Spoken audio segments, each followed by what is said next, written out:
Hello friends, Monday morning இன்னைக்கு காலையில் என்னோட டே வந்து பார்த்திங்கன்னா 6 o'clock ஸ்டார்ட் ஆகிடுச்சு. நான் 6:30க்கு தான் அலாரம் செட் பண்ணியிருந்தேன்.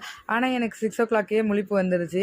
முன்னாடிலாம் அலாரம் வச்சுட்டு அலாரம் அடித்து ஒரு 5 நிமிஷம் கழிச்சு தான் எழுந்திரிச்சிப்பேன். இப்போல்லாம் மைண்டு ஆட்டோமேட்டிக்காக காலையில் குழந்தை கிளம்பணுமேன்றதுக்காக மைண்டு அந்த ஒரு இது வந்துடுது. அதனால் சீக்கிரமாகவே எழுந்திரிச்சிக்கிறேன். இன்றைக்கி ஸ்நாக்ஸ்க்காக வந்து பார்த்திங்கன்னா அவனுக்கு ஸ்வீட் கார்ன் தான் பாயில் பண்ணி கொடுக்கலாம் அப்படின்னு சொல்லிட்டு அதை நல்லா கட் பண்ணி எடுத்து வச்சுக்கிட்டேன்.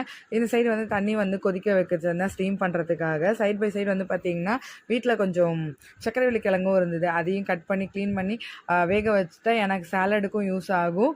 சின்னவனுக்கும் வந்து காலையில் பிரேக்ஃபாஸ்ட்டாக கொடுத்துக்கலான்னு சொல்லிட்டு அதையும் ஸ்டீம் பண்ண ஆரம்பிச்சிட்டேன்.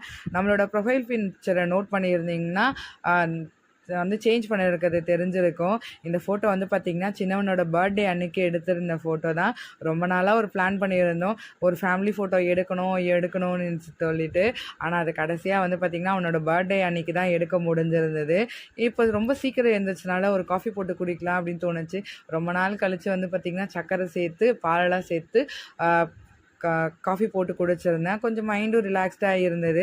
அதுக்கப்புறம் வந்து பார்த்திங்கன்னா அவனுக்கு ஸ்நாக்ஸ் எல்லாம் வச்சு பேக் பண்ணி அவனுக்கும் ஸ்கூலுக்கு அனுப்பி விட்டுட்டேன். சின்னவன் தூங்கிட்டு இருந்தான். அவன் வந்து பாய் காட்டணும்னு சொல்லிட்டு ரொம்ப நேரம் வெயிட் பண்ணிகிட்டே இருந்தான். அவன் வரலன்னொடனே சார் கோச்சிக்கிட்டே பாய் சொல்லிட்டு ஸ்கூலுக்கு கிளம்பிட்டாரு. இன்றைக்கி டே இப்படி தான்